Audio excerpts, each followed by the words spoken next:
자, 창원시가 최근 아주 의미 있는 조사 결과를 내놨습니다. 대형 유통업체의 지역 기여도가 얼마나 되는지 그 내용을 공개했는데요.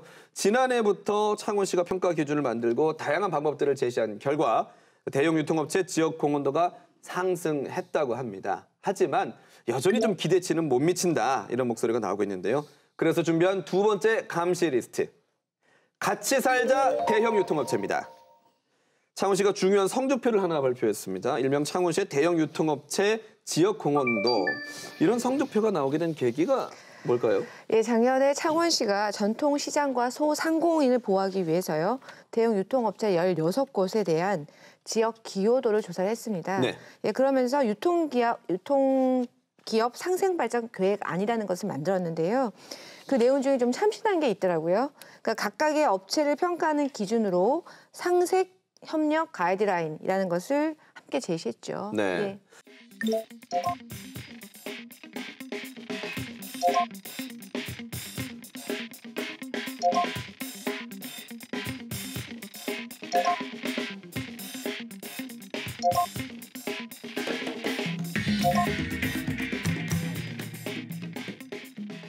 일단 말씀 들어보면 창원시 이런 가이드라인은 다른 지자체에도 분명히 좋은 선례가 될 것 같다 이런 생각이 드는데 높게 있는 대형 유통업체들의 성적표 어땠습니까? 예, 뭐 눈에 띄는 큰 변화라고 보기 힘들지만 지역 기여도가 조금 높아지긴 했는데요. 네. 그러니까 먼저 지역민 고용에서 이제 95.4%인데 작년 대비 1% 정도 상승한 것이고요. 네. 그다음에 공익사업 참여가 16개 업체 중에 2곳이 참여했으니까 0.098%인데 좀 계속 저조한데 그나마 작년보다 조금 낫다라고 볼 수 있는 거고요. 지역 용역업체 활용은 16개 업체 중에 8곳인데요. 역시 55%인데 작년 대비 이건 15% 정도 상승했고요. 지역 상품 상설 매장 운영이 16개 업체 중에 13곳이고요. 그다음에 1:1 전통시장을 전담 지원하는 업체가 16개 업체 중에 10곳이고요. 상생협력에 관한 특수시책을 운영하는 게 이건 모든 업체가 다 이거 운영하고 있는 것으로 나타났고요. 네. 6개의 기준을 모두 충족시킨 곳이 롯데마트 마산 양덕점이에요. 네. 그리고 이거는 좀 이름을 좀 얘기해도 될 것 같아요. 순간 깜짝 놀랐는데. 공익사업 참여율이 가장 높은 곳은 저 내서에 있는 농협 하나로마트고요. 성적표를 살펴봤을 때 이렇게 확 두드러지게 좋아졌다고 말할 수는 없지만 그래도 자구 노력을 좀 펼쳐서 지난해보다는 조금 나아진 모습이라고 볼 수 있는데요. 롯데마트 마산 양덕점의 경우에는 이게 생긴 지가 얼마 안 돼요. 2015년 말에 개장을 했으니까 네. 가장 그 지역 대형 유통업체 중에서는 가장 최근에 생긴 업체인데 후발주자라서 그런지 좀 16개 업체 중에서 좀 지역 기여에 개장하자마자 좀 가장 큰 노력을 좀 하지 않았나 하는 좀 평을 내릴 수가 있죠. 어쨌든 나아지고 있다는 면에서는 긍정적인 평가인데 하지만 좀 비판적인 시각이 있습니다. 일단은 보여주기식의 성적표가 아니냐 또 있고요. 말씀하셨지만 너무 미미하다. 지역에 기여하는 바가 정말 조금이다. 이제 그런 부분 계속해서 지적을 받고 있어요. 그렇죠. 좀 아쉬운 부분이죠. 왜냐하면 이 사실 6개의 가이드라인 지킨 곳이 딱 한 군데밖에 없지 않습니까? 그죠? 그리고 시에서 공고를 한 상황인데도 이 정도밖에 안 되니까 저 우리 도민으로서 좀 아쉬울 따름이고요. 아까 김용훈 기자님께서 이 6가지 가이드라인 얘기하셨는데 전 놀란 게 1:1 전통시장 전담 지원이 10곳인데요. 16개 업체 중에 각 125만 원밖에 지원하지 않았다는 거죠. 각 125만 원이면 10곳이면 1,250만 원이라는 겁니다. 그럼 제가 해도 하겠어요. 이거. 글을 하면 이게 지역 전통시장을 살린다는 시 공고 사항인데 어떻게 16곳에서 10곳에 125만 원씩 지원한다는 겁니까? 매출이 1,015조 원입니다. 네. 매출의 0.2%도 아니고요. 0.098%입니다. 이런 통계가 나오니까 아쉬운 거죠. 네. 그 유통업체가 들어간 인근 시장에 가보면 사실 상인들의 원성이 굉장히 큽니다. 예. 그리고 뭐 계속되는 경기 침체, 그다음에 대형업체의 상권 침투 이렇게 실제 매출이 많이 줄은 거는 사실이거든요. 2014년도 기준으로 보면 소상공인 시장진흥공단에서 복합 쇼핑몰 인근을 조사한 결과가 시장 매출의 46.5%가 감소됐다 이렇게 조사 내용이 나와 있습니다. 그리고 지난해 5월이죠. 중소기업중앙회가 발표한 대형 쇼핑몰 입점 관련 주변 상권 영향 실태 조사 결과를 봐도 복합 쇼핑몰 주변에 점포가 있는 중소상인 10명 중에 7명이 쇼핑몰이 들어서면서 매출이 굉장히 많이 줄었다. 이렇게 실질적으로 매출이 굉장히 많이 감소되고 있다는 사실도 확인할 수 있었습니다.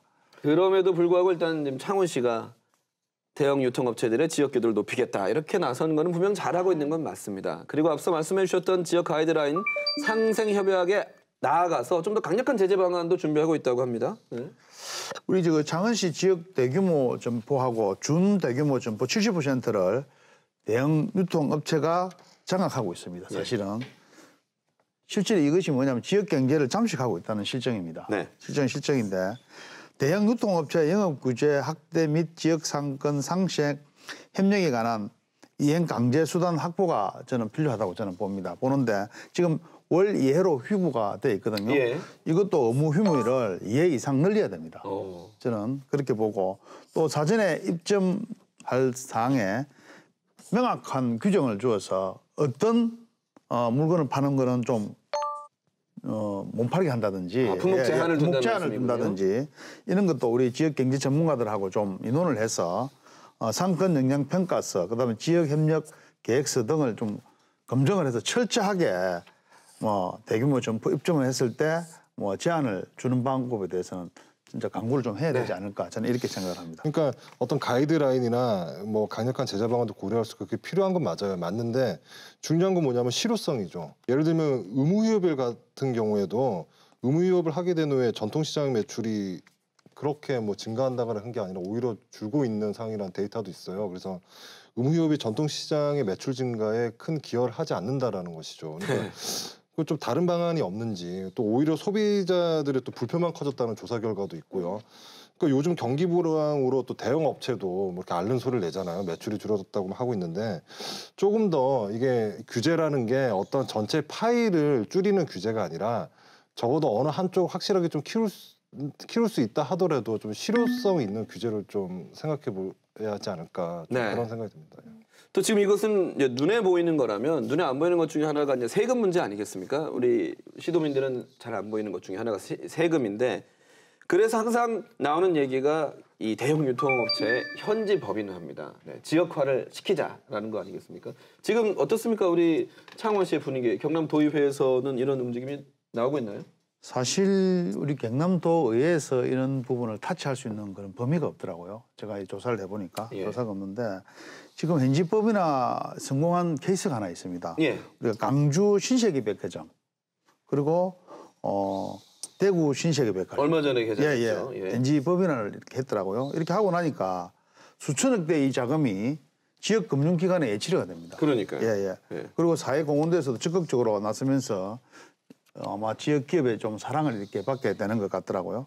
그래서 이런 부분 또 지역민들을 많이 채용하는 이런 부분은 일자리 창출 효과 이런 부분에서는 상당히 도움이 된다 저는 이렇게 보고 경남도의회에서는 이렇게 제재할 수 있는 방법이 그렇게 크지 않더라는 말씀을 드리고 여기 우리 김지수 의원님 계시지만은 현지법이나 또 유통 관련돼서 좀 더 저희들이 힘을 한번 모아보도록 최선을 다하겠습니다. 알겠습니다. 특히 지역 자본의 외부 유출을 막기 위해서 저희가 계속 요구하는 것이 현지 법인화인데 불행하게도 이 현지 법인화를 저희가 경상남도의회나 창원시 의회의 조례로 강제할 수 있는 법령이 없어요. 이것이 왜냐하면 상위법이 없기 때문에 상위법에서 위임하지 않은 의무를 예를 들면 지방에서 조례로 신설할 수가 없기 때문이거든요.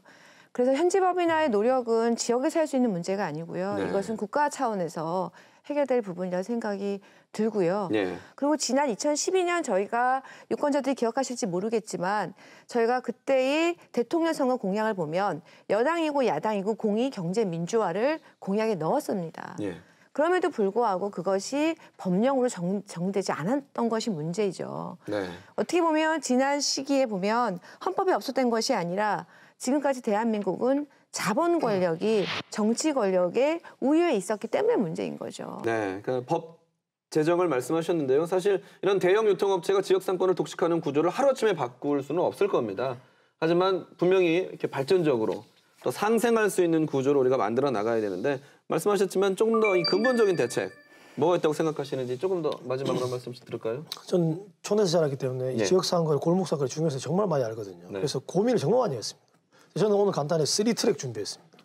예. 첫 번째는 아까 6개 가이드라인은 충분히 해야 되는 거고 예. 뭐 중개 수수 인하 이런 거 전부 다 대형 유통업체에 관련된 더욱더 실효성 있는 아까 강력한 대책이 무조건 첫 번째 선행돼야 되고 네. 두 번째로는 지역 상권한테 자생하라 하면 안 됩니다. 그럼요. 일단은 교육을 잘 시켜줘야 돼요. 소상공인의 교육, 인테리어 교육. 왜냐하면 요새 판매대 유럽에 가보면 판매대 디스플레이 이런 것들 인테리어 교육 여러 가지 서비스 마인드 이런 것들 엄청나게 발전해야 되는 거거든요. 네. 이 부분도 교육을 지속적으로 해줘야 된다. 세 번째로는 보니까 이 시민들이 에게 더욱더 강력한 혜택을 줘버려야 된다. 무슨 소리냐? 이 골목 상권에 올 수밖에 없는 이유나 구조를 아예 만들어 줘버려야 된다. 네. 여기 올 수밖에 없는 거죠. 우리가 흔히 말하는 그 후보들이 공약을 많이 내세운 게 많거든요. 상품권이나 쿠폰이나 바우처를 네네네. 쓸 수밖에 없게끔 만들자. 그걸 복지 제도로 만들자. 그래서 제도적 정비를 좀 했으면 좋겠다. 상인대학 강사님 오신 줄 알았습니다. 훌륭합니다. 네. 아니, 고민이 되게 많았어요. 왜냐하면 이 청년들이 1인 가구가 되고 상승을 하고 고령인구가 있기 때문에 이것들을 어떻게 하면 좀 더 젊은 색깔로 정책적으로 만들어내야 될까 고민을 평소에 하고 있는 거기 때문에 이 부분에 좀 생각을 많이 해야 될 것 같아요. 말씀 잘 들었습니다. 네.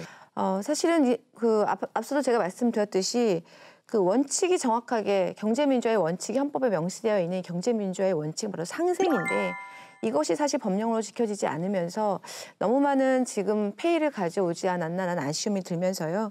지금이라도 법령으로 정리해야 될 것들은 빨리 정리를 해서 현지 법이나 문제 그리고 기업의 사이즈에 맞는 업종별 제한을 통해서 사실은 기업들 간의 상생을 할 수 있는 그런 것들 그리고 사실은 SSM 지역 유통업체가 지역에 들어오면서 대형 유통업체가 지역에 들어오면서 지역 상권에 미치는 여러 가지 영향들이 면밀히 검토되고 있지 않거든요. 그래서 그런 것들 좀 체계적으로 조사하는 이런 작업들 이런 것들을 총체적으로 검토해야 될 때가 왔다 이런 생각이 듭니다. 네.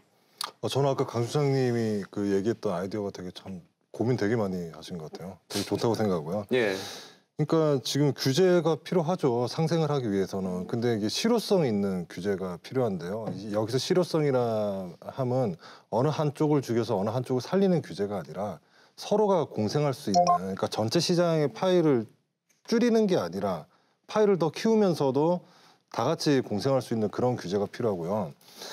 그다음에 지금 대형마트가 너무 많아요. 그러니까 사실 지금부터 이 출점이나 입점에 대해서 이 가이드라인이나 규제를 더 좀 강화할 필요는 있어요. 왜냐하면 대형마트가 느는 만큼 그 전통시장이 기존 상권의 위치는 불보듯이 뻔한데 앞으로 이제 신규로 생기는 대형마트에 대한 진입장벽이나 가이드라인 높일 필요가 있고요. 좀 향후에 좀 이런 가이드라인을 좀 재정립할 필요는 있을 것 같아요. 예, 알겠습니다. 어려운 문자를 좀 써야겠습니다. 논어에 보면 애지욕기생이라는 말이 있는데요. 사랑한다는 것은 그 생을 끝까지 살 수 있도록 바란다는 것이다라는 말입니다.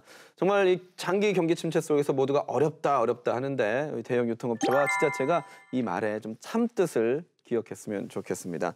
자, 여기서 네 분과도 함께 인사를 나눌게요. 네, 수고 많으셨습니다. 네, 고맙습니다. 어느덧 대선 주자 윤곽이 다 드러났죠. 다음 달이면 대한민국은 새로운 대통령을 맡게 되는데요. 유례없는 조기 대선에 이어서 인수위조차 없이 바로 국정 운영에 들어가야 되는 차기 정부는 부담감이 클 겁니다. 혼란스러운 전국을 수습하고 산적한 과제를 짊어져야 할 리더. 책임이 막중한 자리만큼 선택지를 진 우리 유권자 역할도 중요할 텐데요. 정당의 대표 얼굴들 그 면면의 소신과 공약들을 잘 살펴보셔서 대한민국의 두 번의 실패는 없어야겠습니다.